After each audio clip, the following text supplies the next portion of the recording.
Eu acho que o chumbo à esquerda é um chumbo absolutamente justificado, porque tem a ver com a capacidade ou não da esquerda a dar uma resposta estrutural àquilo que são os desafios hoje que existem na sociedade, no trabalho, na economia portuguesa.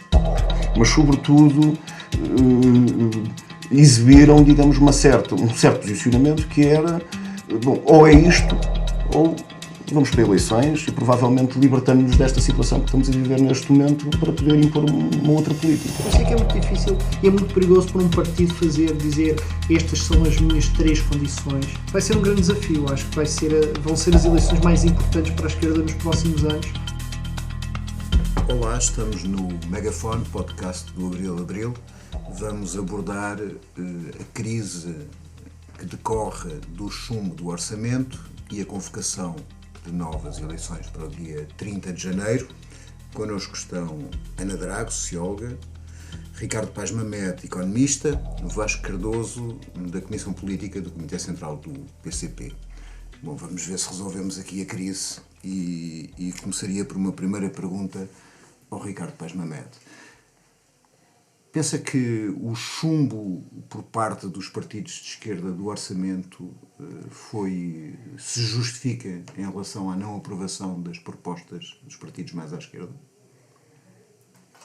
Eu não percebi a pergunta. Nós devemos ter. O PCP e o Bloco de Esquerda fizeram bem em não aprovar o orçamento proposto pelo PS? As razões dos partidos dependem de critérios muito diferentes que pessoas que não fazem parte desses partidos não estão em condições de julgar.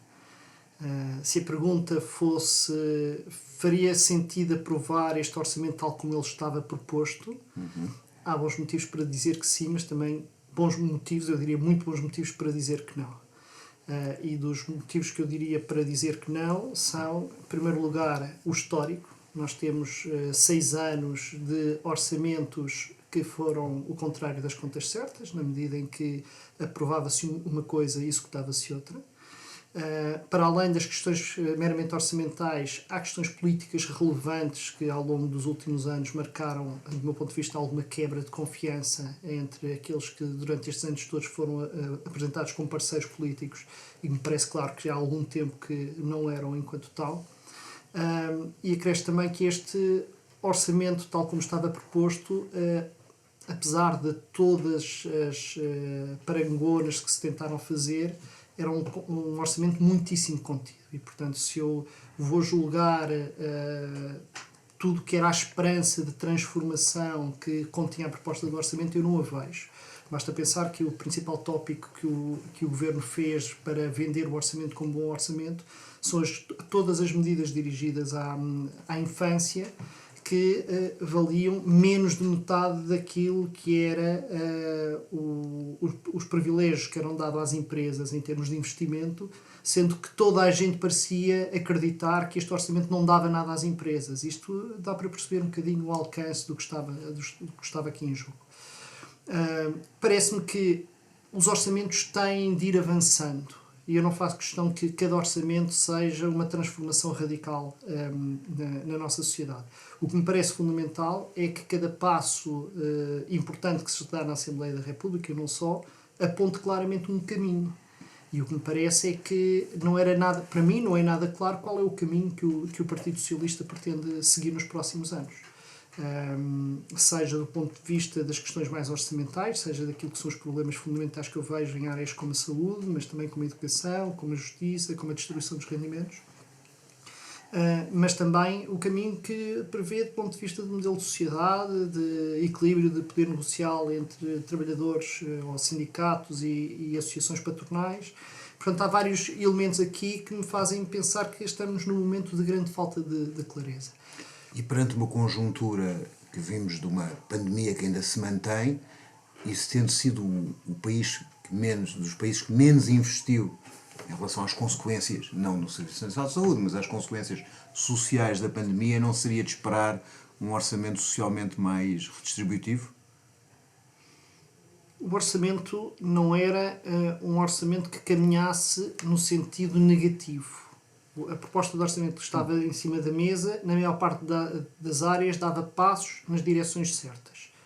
Para mim o problema não está aí. O problema está que esses passos nas direções certas eram, em muitos casos, demasiado simbólicos. E quando são demasiado simbólicos, tendo em conta a história que nós temos dos últimos anos, em que o que se aprova não se cumpre, isto associado a uma ideia de que não está claro hoje para onde é que o PS no governo quer caminhar, faz-nos pensar que a perda que temos com não aprovar este orçamento não é particularmente grande.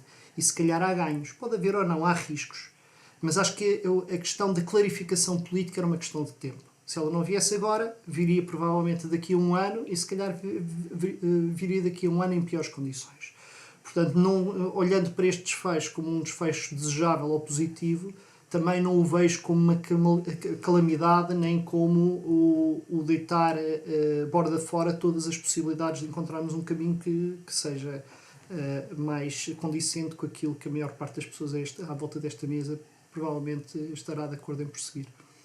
Normalmente diz-se, Ana Drago, que esta discussão orçamental entre os partidos mais à esquerda, nomeadamente o PCP e o PS, mostraram uma diferença ideológica dita intransponível que teria como, enfim, figura maior os compromissos da Europa. Mas era mesmo isso que nas propostas dos partidos de esquerda estava em causa. Elas punham em causa o Pacto de Estabilidade e Crescimento, elas punham em causa a moeda única, ou está-se a exagerar um pouco em relação às diferenças que estavam aqui vistas na discussão orçamental? Eu acho que essas diferenças que tu referes existem e elas são relevantes, ou seja, não são um pormenor de desacerto entre projetos políticos que existem no campo da esquerda em Portugal. A relação com a integração na moeda única, as consequências que isso tem, as limitações às escolhas democráticas do país e a processos de investimento público, de desenvolvimento, de reconfiguração dos serviços públicos, todas essas matérias são importantes. Mas, na verdade, no contexto deste conflito, essas matérias não estiveram presentes em cima da mesa. Ou seja, eu acho que, como o Ricardo dizia, aquilo que se tornou patente ao fim, enfim, de 6 anos de caminho comum entre as forças de esquerda em Portugal, que primeiro teve o modelo da geringonça e depois teve o modelo de funcionamento de não geringonça, mas de aprovação de orçamentos, centrava sobre um debate estratégico sobre o país. Ou seja, a primeira geringonça trabalha sobre uma ideia de reposição de um conjunto de direitos e, em particular, o apego à ideia do Estado Social e das políticas redistributivas, que eu acho que continua a ser relativamente importante no quadro ideológico do Partido Socialista, e alguma valorização daquilo que são as funções sociais do Estado, até das pessoas que fazem serviço público. E esse foi um processo extremamente importante de recomposição daquilo que tinham sido os cacos deixados pela política da Troika. O problema é que a partir de determinado momento, em particular com algum crescimento económico e até com o crescimento do emprego, houve problemas estruturais que existem na sociedade e na economia portuguesa, aos quais, como o Ricardo dizia, aparentemente o Partido Socialista não tem uma estratégia para os enfrentar.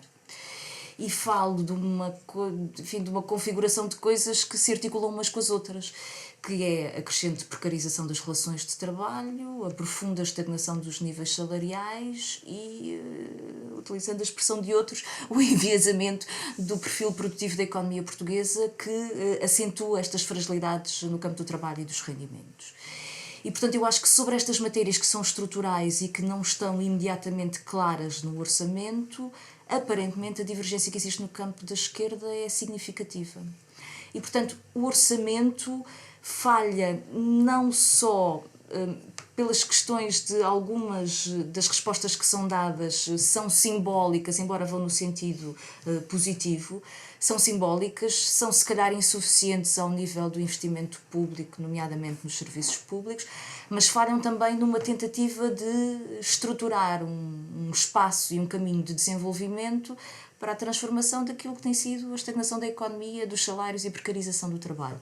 E eu acho esta dimensão particularmente relevante, que o desentendimento à esquerda não tenha acontecido sobre as questões que marcam de facto diferenças ideológicas, a relação com a Europa, a questão do déficit, a questão da dívida, mas tenha acontecido num campo em que aparentemente a questão orçamental não era determinante e que era uma iniciativa do Partido Socialista em olhar para o campo da economia e para o campo das relações de trabalho e pensar que há um conjunto de maldades que foram introduzidas durante o tempo da Troika e que se calhar algumas vêm também, enfim, da forma como integramos a moeda única, às quais é preciso ter uma resposta para dar aos portugueses e às novas gerações. E, portanto, eu acho que essas questões é que são importantes. Para ser muito clara, se o Partido Socialista, além de algumas questões que existem sobre investimento nos serviços públicos, em particular no Serviço Nacional de Saúde, mas também outras que existem, nomeadamente na educação, o problema que nós começamos a ter de falta de professores pela fraca atratividade que tem a carreira e os fracos salários e a total precariedade. Mas se o Partido Socialista tivesse dito este é o conjunto orçamental que mesmo assim fica aquém daquilo que tem sido, por exemplo, os déficits que estão a ser apresentados pelos governos de Espanha e de Itália, que são muito superiores e, portanto, que aproveitam esta respiração europeia para investir na sua economia. Nós não fazemos isso, mas comprometemos-nos a mexer na legislação de trabalho de modo a que haja um reequilíbrio das relações entre trabalho e capital que permitam uma dinâmica de combate à precarização e uma dinâmica de valorização salarial. Eu acho que valeria a pena ter mantido o compromisso da geringonça. Como o Partido Socialista, apesar de não haver consequências orçamentais diretas, nem no déficit, nem pelo menos na formalização das relações com o espaço da moeda única, aparentemente deu uma resposta negativa, eu acho que o chumbo à esquerda é um chumbo absolutamente justificado, porque tem a ver com a capacidade ou não da esquerda dar uma resposta estrutural àquilo que são os desafios hoje que existem na sociedade, no trabalho, na economia portuguesa. Sendo o chumbo, nas palavras da Ana Drago, absolutamente justificado, tendo o PCP tido um papel muito importante para que houvesse geringonça e que se tornasse impossível que a direita continuasse a governar, o que é que falhou para conseguir que as medidas sociais fossem mais além e tivéssemos de facto uma verdadeira política de esquerda? O que é que falhou durante este processo? Há muita gente que fala que era necessário um documento escrito é preciso compromisso. Para nós basta a palavra. Sim. E o que é que falhou do ponto de vista das negociações? Elas foram verdadeiras negociações ou a partir de certa altura foram apenas para inglês ver? Eu tenho a vantagem de falar depois dos outros dois convidados, porque de certa forma há pelo menos um aspecto que foi aqui tocado que me leva a dizer que não houve orçamento porque o PS não quis. Nós não fomos para esta discussão colocando, até porque não tínhamos essa ilusão, não conhecemos perfeitamente as distâncias do ponto de vista político, ideológico, do posicionamento de cada uma das forças, colocando em cima da mesa a ruptura com a moeda única, a renegociação da dívida pública, ou pelo menos uma outra abordagem relativamente à dívida pública, a nacionalização dos setores estratégicos. Estou a pôr aqui pontos de vista que, do ponto de vista de uma política alternativa para o nosso país, não só fazem sentido, como a realidade acabará por os impor, tendo em conta os constrangimentos e as limitações e o grau de submissão a que o nosso país está sujeito. Mas fomos para uma abordagem em que, a partir da latitude que conhecemos, apesar de tudo, da parte do PS, em que se pudessem identificar sinais, compromissos que pudessem apontar numa determinada direção.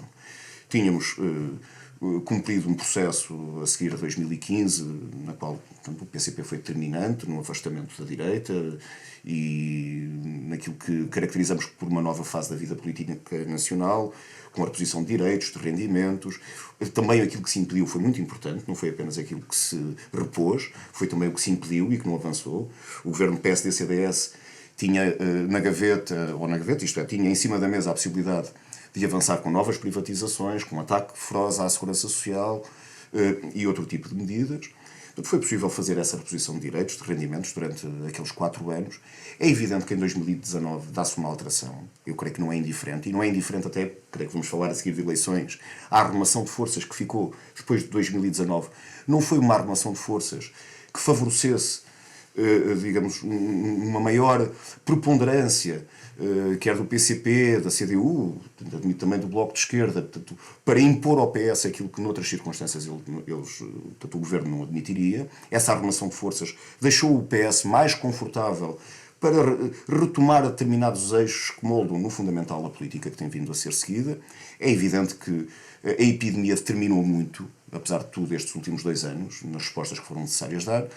Chegamos a 2021 com uma exibição de recursos que eu creio que não é pequena, portanto, a propósito dos fundos comunitários existentes, a bazuca, não é? A ideia de uma alteração estrutural na vida portuguesa que estava aí ao virar da esquina. Foi neste contexto que o próprio PS fez as eleições autárquicas, com uma latitude do ponto de vista de déficit orçamental que não está, digamos, comprimida nos 3% e, portanto, apesar de tudo, com alguma folga que outros países até aproveitaram, e mesmo perspectivas de crescimento económico, que, como sabemos, arrastam consigo maiores receitas fiscais, maior capacidade também de investimento, e, havendo recursos, havendo problemas que estavam identificados, alguns deles acumularam-se, outros não tiveram resposta pelo arrastamento de soluções que foram inscritas em orçamentos anteriores e que, pura e simplesmente, não tiveram andamento, e colocámos ao Governo um conjunto de aspectos de âmbito mais geral, uns com expressão orçamental e outros para lá do orçamento, a partir dos problemas do país. Bom, as respostas que vieram, em muitos casos, digamos, não foram ao encontro nem desses compromissos, nem desses sinais que sinalizámos, mas, sobretudo, exibiram, digamos, um certo posicionamento que era, bom, ou é isto, ou vamos para eleições e provavelmente libertamos-nos desta situação que estamos a viver neste momento para poder impor uma outra política. Isso é particularmente visível na fase mais derradeira da discussão com o Governo, onde questões como, por exemplo, o Serviço Nacional de Saúde, não se vai responder ao problema do Serviço Nacional de Saúde, designadamente à fixação dos seus profissionais, com normas programáticas no orçamento, ou há medidas que a partir do dia 1 de janeiro, e vamos ver se, mesmo que fossem adotadas a partir do dia 1 de janeiro, iremos ver se ainda iriam a tempo, capazes de fixar, de valorizar carreiras, de valorizar remunerações, capazes de fixar profissionais, médicos, enfermeiros, outros profissionais de saúde, ou então a cavalgada que está neste momento que estamos a assistir por parte dos grupos económicos do setor do negócio da doença, junto dos profissionais de saúde, poderá levar a que daqui por 1 ano ou 2 aquilo que conhecemos hoje do Serviço Nacional de Saúde, que tão importante foi durante o período da pandemia, pura e simplesmente possa não existir. Isso não era compatível com o arrastamento de medidas. E o mesmo relativamente aos salários. Nós demos uma grande centralidade ao problema dos salários. Pode-se falar em combate à pobreza infantil, em combate à pobreza energética, em combate à pobreza... Aparecem agora estas formulações. Não há solução para os problemas nacionais sem uma política de aumento dos salários nas 3 componentes que eram possíveis de ser discutidas neste momento. Salário mínimo nacional, o setor privado, designadamente no que diz respeito aos acordos coletivos de trabalho, portanto, e àquilo que está hoje colocado em termos de contratação coletiva, e o próprio crescimento salarial na administração pública, que teve nestes 6 anos, houve apenas 1 ano em que houve 0,3% de aumento, e agora o compromisso que havia até era inferior a compromissos anteriores que o Governo já tinha anunciado, de 0,9%. Quer dizer, perspectivarmos a resposta no imediato e a resposta futura de um país amarrado aos baixos salários e mais, a distanciar-se daquilo que são os referenciais de outros países, designadamente aqui ao lado em Espanha, e nós insistimos muito até no exemplo alemão. Pode-se dizer, a economia alemã aguenta aquilo que provavelmente a economia portuguesa não aguenta. Nós não estávamos a propor um aumento de 400 euros, mas não aceitamos um aumento de 40 euros para o próximo ano, porque isso, na prática, cavará ainda mais um fosso que já é hoje significativo entre os níveis salariais praticados no nosso país e os níveis salariais praticados no estrangeiro. Porquê é que se pensa que estão 30 mil enfermeiros no Reino Unido? É porque não querem estar no seu país? Vão à procura de uma experiência ou de um modo de vida? Não, vão para lá porque precisam de melhores salários. Porque é que grande parte do interior e zonas importantes do nosso território estão a ser hoje desertificadas? É porque não há, digamos, nem criação de emprego, nem emprego, digamos, com salários em condições. Pronto, estes aspectos conduziram, digamos, a um entendimento da nossa parte que, digamos, o Governo queria eleições e foi para essa situação que empurrou o país. Nós não lutámos para chumbar o orçamento. Foi uma intervenção, portanto, até ao fim, para procurar mesmo soluções de compromisso que pudessem ficar a meio caminho, mas que de certa forma apontassem um determinado sentido de progresso e não de estagnação. Eu diria até, em alguns casos, a não resolução dos problemas não é estagnação. É recuo, porque esses problemas não são resolvidos e, portanto, aprofundam-se. E isso também traz perigos, inclusivamente o perigo de setores mais reacionários se aproveitarem pela não resposta aos problemas com que as populações estão confrontadas. Nós vamos ter eleições. Tu tens um artigo, passo a propaganda, no Caderno Vermelho sobre o enquadramento da política do PRR, como não vai resolver as questões estruturais da economia portuguesa, e numa parte da análise tu dizes que nós temos 20 anos a perder com uma produtividade, com um crescimento muito baixo, 4 vezes inferior aos 20 anos anteriores. Obviamente está ligado provavelmente à moeda única, mas também está ligado a uma questão que é: foram feitas sucessivas reformas neoliberais da economia. Nós vamos neste momento a eleições. O Serviço Nacional de Saúde todos os dias aparece como não conseguindo, depois de responder à pandemia, fugindo médicos, enfermeiros, não está a funcionar, etc. Quais são as probabilidades do eleitorado perceber a situação da necessidade de defesa dos serviços públicos e de não apostar ainda mais em soluções e em partidos que propõem como receita a mesma receita que foi feita nos últimos 20 anos? Não sei, vamos ter de ver, e temos 3 meses para trabalhar para que isso não caia aos trambolhões, não é? Os resultados eleitorais. Eu tenho a percepção de que existe na sociedade portuguesa, ainda em boa parte da sociedade portuguesa, não em toda, ainda uma memória muito viva do que foi os tempos da Troika. E as pessoas, para além disso, isto afeta alguns grupos da população, por exemplo, acho que entre os pensionistas há uma ideia clara de que, da forma como se trata os salários das pessoas e as pensões das pessoas como se fosse uma variável de ajustamento. Acho que foi um período vivido com um grande trauma por parte das pessoas, e as pessoas sentem hoje, já sentiam na altura, mas sentem ainda mais hoje, que aquilo não tinha de ter sido como foi. Acho que a pandemia veio facilitar o trabalho daqueles que alertam para a importância de ter um Serviço Nacional de Saúde robusto e até um sistema público de educação que tenha capacidade de responder a situações destas. E acho que nesse sentido o trabalho está... Nós alertamos para um problema que é aquilo que hoje se está a verificar no Serviço Nacional de Saúde em relação aos seus profissionais e a tentativa como os grupos privados se estão a organizar para capturar mercado ao SNS, hoje, embora com um delay, né, com algum atraso, está claramente em curso essa dinâmica relativamente há muito tempo que há 20 anos que isto está... A educação teve um entrave para o bem e para o mal.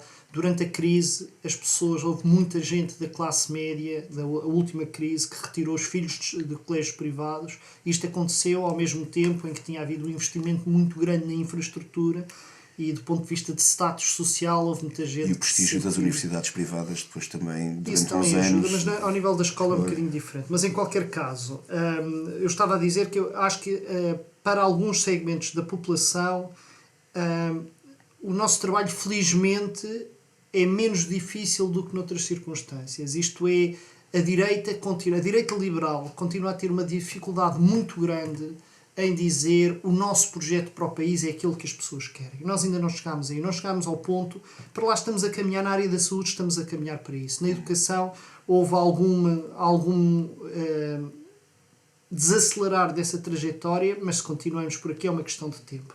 Mas a direita liberal vende aquelas ideias da liberdade de escolha, que o Estado não tem de fornecer, o Estado só tem de financiar e, portanto, criar mercado, deixar que o mercado funcione.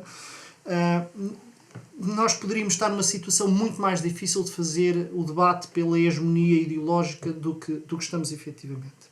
Agora, há outras partes da população onde isso não acontece. Acho que há vastos segmentos da população, há uma percepção de contraste entre as zonas metropolitanas e o resto do país, há uma noção de pessoas que têm salários particularmente baixos e situações de emprego particularmente difíceis. Há muitas pessoas que têm pequenos negócios, que vivem, que sentem que entre o que têm de pagar de impostos e de segurança social face àquilo que são os milhares de milhões em paraísos fiscais e os grandes escândalos dos banqueiros, sentem uma revolta enorme e não sentem resposta nenhuma a essa revolta. E depois há uma coisa que eu acho que devia preocupar particularmente a esquerda, que é a juventude. Porque eu sinto que a direita liberal está a fazer uma aposta muito grande do ponto de vista de atrair a juventude, com uma grande capacidade do ponto de vista de propaganda, com um grande investimento na formação. E na universidade eu sinto isso. Eu sinto que as ideias ultraliberais penetram hoje na universidade que não penetravam há 20 anos. Eu não acho que isto seja algo que esteja escrito nas estrelas. Acho que há muito espaço para fazer esse trabalho, mas esse trabalho em alguns segmentos tem de ser feito. Portanto, eu não me estou a antecipar que a direita se apresente a estas eleições ainda com um discurso muito radical, muito liberal. Não estou a ver que isso aconteça. Eu acho que o PSD, mesmo que seja Paulo Rangel... Aliás, vimos nas autárquicas, não é? Nas autárquicas não tiveram, os seus candidatos não tiveram esse discurso. Bom, apesar de em Lisboa nós já vimos discursos do estilo dos seguros de saúde, que já é um sinal de como, para onde se quer... Sim, mas transportes gratuitos, etc. E o PSD vai se apresentar porque precisamente continua a haver largas camadas da população para quem os serviços públicos são um valor dos quais não querem abdicar. Agora, isto é uma responsabilidade muito grande à esquerda, que é a necessidade de explicar às pessoas não apenas porque é que é fundamental que a saúde seja providenciada pelo Estado e que a educação seja providenciada pelo Estado, mas também, que é a parte mais difícil, é ter a capacidade, e isso a esquerda ainda não deu este salto, ter a capacidade de assumir que os problemas fundamentais da saúde, da educação, da justiça e até da legitimidade, da forma como as pessoas olham para a democracia, não se resolve apenas com questões orçamentais. Eu acho que a esquerda faz muito bem em reivindicar que no momento em que as regras orçamentais estão suspensas não há motivo para o governo querer fazer mais um brilharete orçamental muito para lá daquilo que as regras europeias impõem e usar as regras europeias muito como uma desculpa. Acho que se faz muito bem em fazer esta discussão em termos orçamentais, mas eu acho que nós vamos ter de perceber que temos, em qualquer uma destas áreas de serviços públicos, nós temos mesmo problemas de governação e de mal governação. Acho que os problemas dos médicos e dos enfermeiros, o problema da exclusividade é um problema orçamental e de carreiras, mas não é só um problema orçamental e de carreiras, é um problema de organização. É um problema de organização, da forma como o Serviço Nacional de Saúde está organizado, a forma como estão equilibrados os poderes internamente, como o Estado tem maior ou menor capacidade de gerir o seu próprio sistema. As respostas aqui estão para dar. Tal como a educação, nós temos problemas severos de falta de recursos na educação. Qualquer pessoa que tenha um mínimo de contacto com uma escola sabe o que é viver numa escola sem recursos e é uma situação que se prolonga há muitos anos. Nós temos problemas e sabemos o que a Ana estava a dizer, que é a falta de atratividade que a carreira de professores hoje tem, que é um problema trágico, desde logo em termos práticos e imediatos, que não há professores nas escolas para substituir quando alguém entra de baixo ou tem algum problema. Mas o problema é muito mais grave do que esse, é termos pessoas a dar aulas nas escolas que claramente não têm a vocação, nem têm a formação para dar aulas, e não temos forma de lidar com isto. E é preciso a esquerda precisa mesmo de ter reformas. E o Partido Socialista à esquerda é o partido que se apresenta com uma retórica mais reformista. E eu acho que isto é um problema, porque o Partido Socialista é o partido que mais governou nas últimas 2 décadas e se em algumas áreas foram feitas algumas reformas que me parecem positivas, em muitas outras áreas eu não vejo que as reformas que foram feitas sejam na direção certa e há muitas reformas que não foram feitas de todo. Portanto, eu acho que há à esquerda algum déficit de debate sobre como é que se governa. E neste momento isto é algo é difícil de gerir, porque o Vasco dizia, e eu dou-lhe toda a razão, a esquerda não pode deixar o espaço de protesto à extrema-direita, à direita radical não pode fazê-lo, mas ao mesmo tempo, se abandona o espaço da governação e da boa política, vai estar a deixar a todo o outro espaço político, e em particular ao centro, a forma de como se governa aqueles sistemas e serviços que nós achamos que devem continuar a ser públicos. Para continuarem a ser públicos, nós precisamos de saber como os governar. Queria pegar aqui uma coisa que disse o Ricardo Paz Mamede, que é um dos problemas da esquerda é que deixou de conseguir expressar da mesma forma o descontentamento das populações em relação à injustiça, em relação às desigualdades sociais. E neste momento aparece em Portugal alguns setores de extrema-direita que fazem parcialmente essa expressão. Fazem essa expressão não em relação àquilo que fazem os banqueiros, embora falem em corrupção, etc, etc, mas aquilo que está ao lado, as populações mais pobres, as populações migrantes, etc. Como é que é possível que a esquerda ganhe essa capacidade no quadro social de expressar as populações que estão numa situação de maior desigualdade, de maior exploração, e ter um discurso simultaneamente as represente e que as leva a ter conquistas? Como é que tu pensas que isso é possível? Eu acho que essa é a pergunta mais difícil que tu me colocas e eu não sei se tenho uma resposta clara para ela. A percepção que eu tenho sobre a forma como a extrema-direita se implantou em Portugal, na minha cabeça devo dizer que é relativamente contraditória. Ou seja, eu tenho alguma dificuldade perante aquilo que é a capacidade de enunciação política do Chega, a sua forma de organização, de dizer que aquilo corresponde a uma representação política dos castigados pelos problemas da desigualdade ou do problema de desenvolvimento do país. Acho que é um modelo de tal forma contraditório, permeado de contradições, de coisas que não fazem sentido, que eu tenho alguma dificuldade em achar que aquilo é a estruturação de uma resposta política às dificuldades sentidas por determinados segmentos que têm a sua expressão no voto do Chega. Acho que traduz um voto de protesto em geral contra o sistema e, portanto, não é que verdadeiramente as pessoas se revejam no programa do Chega, utilizam naquele momento o voto ou aquele tipo de discurso como a enunciação de uma raiva social e tenho dificuldade em perceber como é que aquilo se configura. Agora, acho que há um problema estrutural na sociedade portuguesa que, se não for respondido, pode ser que a extrema-direita o consiga configurar em termos de espaço político mais sério, que é, eu chamaria de classes trabalhadoras despolitizadas ou classes médias baixas, que se sentem excluídas das respostas políticas.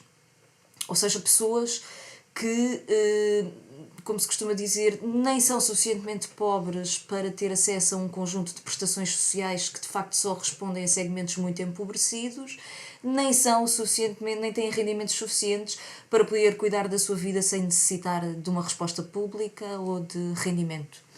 E, portanto, acho que, enfim, como na história europeia do século XX, o fascismo começa sempre pelas classes médias baixas e pode-se expandir para outros segmentos.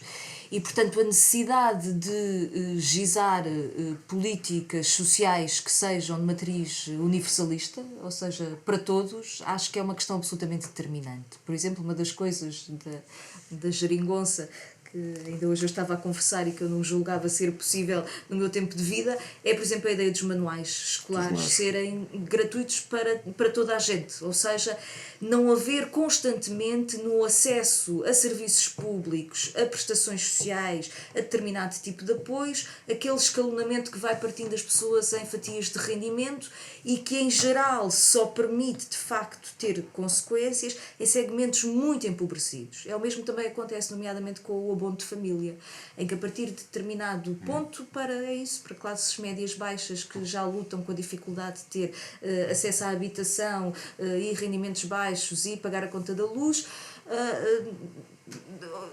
o abono de família verdadeiramente não lhes resolve o problema de sustentar os seus filhos. Já a questão das creches, sim. A habitação e as creches hoje em dia são uma das questões determinantes nas jovens famílias no que toca a ter filhos e à perspectiva de ter filhos. É como é que conseguem ter quartos para as crianças e como é que conseguem nos primeiros anos de vida fazer face ao pagamento das creches. E portanto, este eu acho que é uma das políticas determinantes e isso significa uma viragem nas formas de governação do Estado e nas formas de redistribuição que precisa regressar há 20 anos atrás. E portanto ter políticas é isso, de matriz universalista que respondam a todos e às necessidades de todos. Depois há um discurso político que é preciso construir e ir marcando. E eu acho que a esquerda o tenta fazer. É óbvio que a partir do momento em que a esquerda faz o acordo da geringonça e em que há algumas respostas de reposição de rendimentos, parte significativa da conflitualidade social foi amortecida ao longo dos últimos anos. Em particular também porque nós cada vez mais estamos dependentes de uma configuração sindical que é muito forte nos funcionários públicos, nos setores da administração pública e dos serviços públicos e que está a ter uma crescente dificuldade em se implantar no trabalho do setor privado. E eu acho que isso está relacionado, obviamente, com os mecanismos de desvalorização da representação dos trabalhadores, da legislação do trabalho. E, portanto, era preciso criar aqui a capacidade de que, nomeadamente nessa representação de trabalho e de sindicatos do setor privado, houvesse o reequilíbrio das relações, de modo a que haja ganhos e haja formas de representação e de protesto e de luta social que possam ter consequências e que possam ser ganhadoras, não é? Na verdade, o Ricardo falava aqui sobre a direita e a sua capacidade de fazer difusão ideológica e representação política. Eu acho que o discurso da direita nestas eleições vai ser muito semelhante àquele que foi o de Carlos Moedas, que é a ideia a ideia contrária à Troika, é o dar tudo a todos, não é? Como foi feito em Lisboa. Para os mais velhos promete-se um seguro de privado no campo da saúde, para os mais novos os transportes gratuitos, para os mais jovens a redução do IMI e, portanto, eu acho que a direita não vai apresentar imediatamente aquele que é o seu programa implícito. Vai ser a ideia de que a diminuição da despesa pública e dos serviços públicos e a contratação com privados, como o Ricardo dizia, os cheques ensino, os cheques saúde, são a resposta para as dificuldades que as pessoas estão a viver. E isto eu acho que cria um problema em setores relativamente despolitizados. E, portanto, o que é que nós precisamos? Eu acho que precisamos à esquerda, iniciativa política, ou seja, capacidade de, no campo político, à esquerda do Partido Socialista, ter iniciativas políticas programáticas que sejam muito claras sobre aquilo que estão a definir. É assim, para haver um governo de esquerda, há 3, 4 condições: Serviço Nacional de Saúde, salário mínimo e legislação do trabalho, e é isto que conta para um governo de esquerda. E essa iniciativa tem que ser dada como capacidade de mobilização. E precisamos de capilaridade, que eu acho que em tempos em que uma esquerda histórica que se habituou a trabalhar nos locais de trabalho, num momento de precarização, de teletrabalho, de desindustrialização, essa capilaridade é mais difícil de fazer, mas tem que ser feita por podcasts, por presença no local de trabalho, por todos os meios. Como é que é possível impedir a tentativa de, por um lado, OPA hostil do PS ao espaço do PCP e ao espaço do Bloco, culpabilizando-os de deitarem abaixo...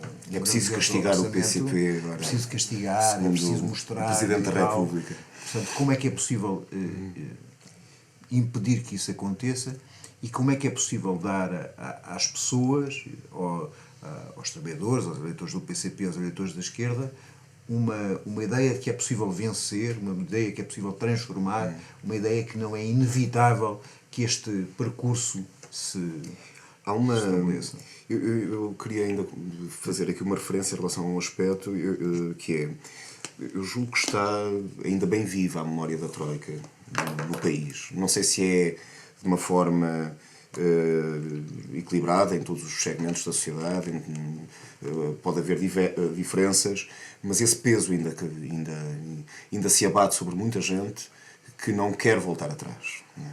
Verdadeiramente, eu julgo que não é esse o perigo maior que temos nestas eleições. Não estou a subestimar, digamos, toda a rearrumação que está a ser feita no campo da direita, o grande financiamento que existe, portanto, incluindo e o investimento que é feito em órgãos de comunicação social, no meio académico, nas redes sociais, e há um progresso significativo do ponto de vista do ideário da direita nestes tempos, mas em termos de opção de voto, opção, digamos, perante a situação do país, esse não é o elemento principal neste momento. Aliás, há as dificuldades do PSD, do CDS, dos seus sucedâneos. Eu não, digamos, não colocaria o Chega e a Iniciativa Liberal como uma coisa absolutamente original e nova. Se olharmos até, digamos, para a história da direita no nosso país, incluindo aquela que vem antes do 25 de Abril, encontram-se as ligações, as famílias, os financiadores, os ideólogos, portanto, alguns uns mais na sombra, outros mais expostos, são exatamente os mesmos. Neste momento estão a jogar com estas formas políticas. Também conhecemos da vida dos povos que há forças políticas que umas vezes são criadas, outras vezes são aniquiladas, em função de determinado tipo de interesses que se desenvolvem. Estou convencido que para o poder económico neste momento é melhor trabalhar assim com a direita, digamos, com as suas estruturas clássicas e depois com aqueles que aparecem em nome do combate ao sistema, mas que são na prática o pior que o sistema tem. Escondem o pior que o sistema tem. E têm, digamos, essa capacidade de ludibriar muita gente a partir daí. Mas uma das dificuldades da direita é que também, em algumas questões centrais, e esse é um elemento que começa a aparecer agora, é preciso um bloco central, isto é preciso estabilidade, etc., é que também não há assim uma distância tão grande em relação a opções que o PS tem vindo a assumir. Portanto, o PSD fechava ou não fechava a refinaria de Matosinhos? O PSD investia, portanto, relativamente às... Portanto, em N matérias. Eu propus este exemplo da refinaria de Matosinhos, que é uma coisa porque se enquadra dentro da lógica da União Europeia, em torno das teses da dita descarbonização, e será sempre discutível se o impacto é só social, mas para dizer que em matérias fundamentais o PSD decidiria de forma diferente daquela que decidiu o PS em relação ao novo banco, em relação à privatização do novo banco e à sua entrega à Lone Star. Eu não estou convencido disso. Ou seja, há aqui elementos estruturantes das opções do governo PS, mesmo durante estes 6 anos, que não desapareceram e nas quais o PSD tem uma enorme dificuldade em se distanciar.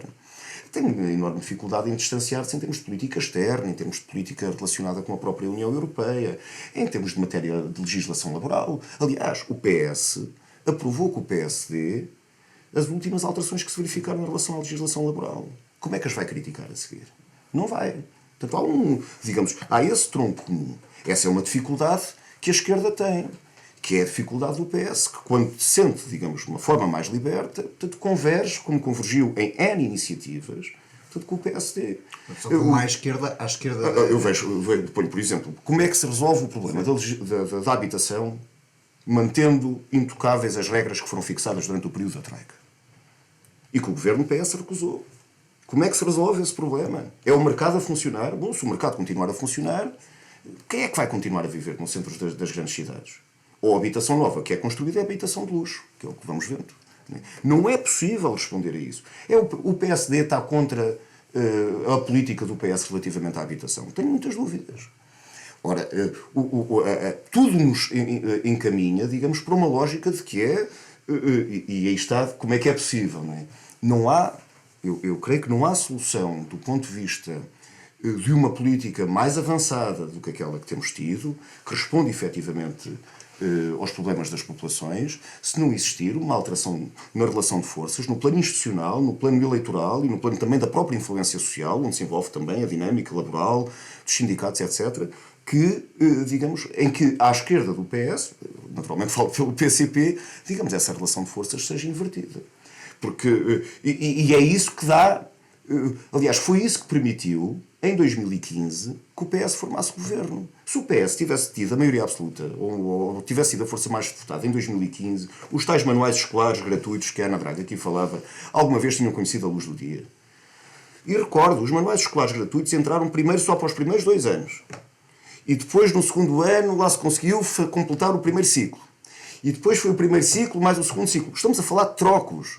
dentro do Orçamento de Estado, mas as resistências que existiam da parte do Governo, tanto que aquela medida demorou 3 anos a ser implementada, 3 ou 4 anos a ser implementada, é visível, digamos, que o caráter contrariado, como muitas destas medidas positivas foram, entretanto, adotadas. Foram impostas, não as tinham sequer inscritas no seu próprio programa, foram impostas. Ora, essa mobilização popular, que se expressa também do ponto de vista eleitoral, como é evidente, tem que ter a força suficiente para impor isso ao PS. Nós não arrumamos o PS, digamos, do lado do PSD. Não é essa a questão que está colocada.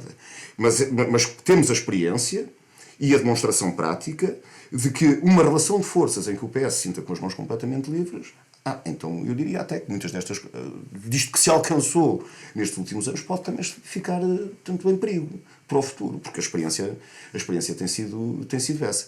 Ainda a questão que o Ricardo aqui colocou relativamente à gestão dos serviços públicos e particularmente do Serviço Nacional de Saúde e da escola pública. Eu conheço mal, não tenho, ainda por cima, vocês estão envolvidos no meio académico, têm outra percepção do que é estar dentro da escola. Mas eu acho que as grandes questões que estão hoje colocadas não são... aliás, diria então, não é por ausência de competência, de largura de horizontes relativamente à gestão pública, que não há uma resposta neste momento à esquerda relativamente aos problemas, portanto, do funcionamento do Serviço Nacional de Saúde. A questão do Serviço Nacional de Saúde é um negócio de milhares de milhões de euros, portanto, à escala mundial, não é? Eu creio que foi uma senhora que até fez uma senhora ligada ao grupo Champalimau, que fez até uma referência que era o negócio mais... Não foi a Champalimau, foi da Luz. A da Luz, foi do grupo da Luz. A frase foi um descuido, não é? Mas é um descuido, agora é uma pena não ter aqui a frase, mas é um descuido que a senhora dizia, que na prática falava com o seu entusiasmo todo para a alta rentabilidade que o negócio da saúde pode vir a ter. É isso que está neste momento em causa. O SN... Só ficava atrás do negócio das armas. Das armas. Eu acho que é isso que está neste momento em causa. É isso que está neste momento em causa. Travar essa opção neste momento só pode ser feita pelo robustecimento do Serviço Nacional de Saúde. É isso que garante que o direito à saúde não esteja dependente dos euros que cada um tem na sua conta bancária. Só isso é que garante, digamos, que as populações, como aquelas que se juntaram a semana passada, isto só para dizer que há lutas que se continuam a desenvolver, independentemente do quadro social tanto muito contaminado pelas eleições. As populações que se juntaram na segunda-feira passada, em São Bartolomeu de Messinos, à porta do Centro de Saúde, mais de 100 utentes que estavam ali, e os seus autarcas, etc. Porque não há médico de família, porque se há uma baixa no médico de família... Portanto, não há consultas, porque os exames são adiados, porque as cirurgias são adiadas, porque as pessoas têm a percepção de que a sua própria vida fica dependente da ausência de uma resposta em relação ao serviço público. Isso não é um problema de gestão, é um problema de investimento e de travar esse saco. É que, ainda por cima, em relação ao Serviço Nacional de Saúde, o que ainda é mais perverso, os grupos do negócio da doença vão ao SNS buscar os profissionais com recursos públicos. É porque são depois pagos por recursos públicos. E o esquema está montado assim. Dizia uma camarada minha, portanto, numa semana, no Hospital de Portimão, levaram um médico anestesista, um ortopedista e um dermatologista. Em algumas áreas de especialidade dentro dos hospitais estão a ficar desertas de especialistas. E depois digamos, as populações são empurradas para ir para o privado, porque não tem alternativa. É evidente, o Ricardo tem razão numa coisa, que é, se isto chegar a um determinado ponto de ruptura, as pessoas convencem-se que é mais fácil terem um cheque saúde, não é? Um cheque de cirurgia, como já existe, mas um cheque para ir ao privado, porque, entretanto, aí, apesar de tudo, se resolve. Ainda por cima, em alguns casos, com a perversão, que é a utilização da ADSE, também nesse esquema que se transformou num grande financiador do SNS. Só uma última pergunta que vocês têm que responder, 30 segundos cada um, para nós cumprirmos o nosso horário draconiano, que é possível sair destas eleições com um governo a fazer uma política de esquerda e mais à esquerda, e quais são as condições mínimas para isso acontecer, tanto do ponto de vista político quanto do ponto de vista programático? Mas 30 segundos para cada. O silêncio E na não sala. vale dizer que é preciso um milagre. Não é necessário, não é preciso um milagre, seguramente. Sim. Isso não é preciso um milagre. Haja soluções para o país, haja disponibilidade para responder àquilo que são problemas como estes que aqui identificamos, e essas soluções encontram-se. É evidente que as condições para fazer essa discussão dependem muito da armação de votos que se venha a verificar nas próximas eleições. Uma armação de votos que meta, digamos, os ovos todos no cesto do PS, que cria muito mais dificuldades a isso. Uma armação de votos, portanto, que, apesar de tudo, crie outras condições de equilíbrio, isso dá outras possibilidades para se responder aos problemas dos salários, aos problemas do emprego, aos problemas dos serviços públicos. Estão a procurar criar a ideia de que isto de que acabou. Portanto, acabou, não há mais nada, portanto, isto foi uma experiência de 6 anos, etc. O próprio Presidente da República, na mensagem que faz, procura projetar essa ideia de que acabou, de que não há mais nada para ninguém. Portanto, isto tem uma segunda intenção. Mas o que eu quero aqui sinalizar é que não. Se houver respostas para os problemas do país, porque é que não há de haver convergência? Depois o grau de compromisso depende do grau de convergência, como sempre, mas não se pense que não há possibilidades de responder aos problemas do país. Portanto, a parte do PCP, eu creio que isso é claro, e é nesse caminho que vamos procurar trabalhar. Se é um compromisso mínimo, bom, a gente precisa de respostas máximas neste momento em relação a tantas matérias que tenho sempre dificuldade em, digamos, construir a coisa em torno de padrões mínimos. Mas tenho a certeza absoluta de que se houver, digamos, disponibilidade e uma relação de forças que o permita, de que não é preciso voltar para trás. Eu diria que era bom estabelecer algumas prioridades, ou seja, eu acho que as diferenças políticas que existem no espaço da esquerda existem e ainda bem, elas são a riqueza da esquerda e há muita história para trás. Acho que seria bom haver uma clareza no discurso público que é feito pelas diferentes forças sobre a disponibilidade de construir um governo à esquerda.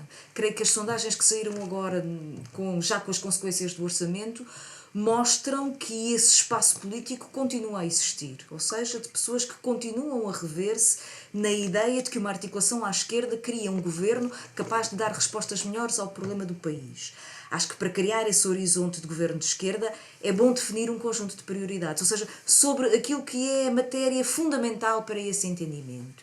E a leitura que eu faço é que ela tem a ver certamente com a legislação do trabalho, tem a ver certamente com os serviços públicos e provavelmente com o Serviço Nacional de Saúde em primeiro lugar, e tem a ver com o salário mínimo. E, portanto, eu diria que em torno destas 3 condições que eu creio que são partilhadas, pelo menos pelos partidos à esquerda do Partido Socialista, é possível apresentar aos portugueses a ideia de que este é o programa mínimo para responder aos problemas imediatos.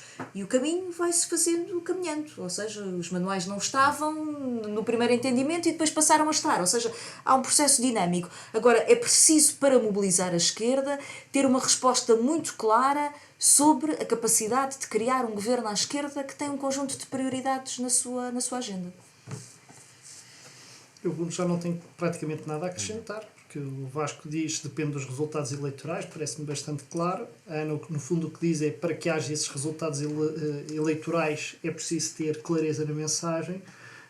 Eu acho que esta clareza da mensagem neste momento é particularmente importante, porque eu acho que quer o PCP, quer o Bloco de Esquerda têm de perceber, e eu acho que perceberão, melhor do que qualquer um de nós, que vão estar a disputar eleições em condições extremamente desfavoráveis. E a única forma, a única esperança que há de, nestas condições extremamente desfavoráveis, chegarmos a um resultado que permita perspectivar que nos próximos anos a governação vai ter o mínimo de continuidade, perspectiva de desenvolvimento, no sentido do que vimos nos últimos anos, ainda com todas as limitações, é conseguir ter um bom resultado. Para ter um bom resultado é preciso ter uma enorme clareza de que o objetivo é criar condições para um acordo.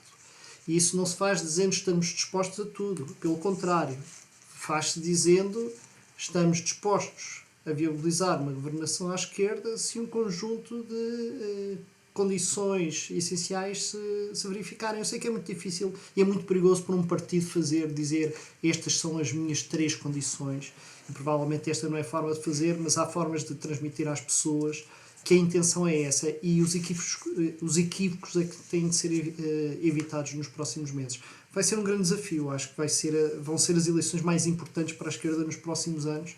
Espero que os partidos desta área política consigam estar à altura da imaginação e da força que vai ser preciso ter nos próximos tempos.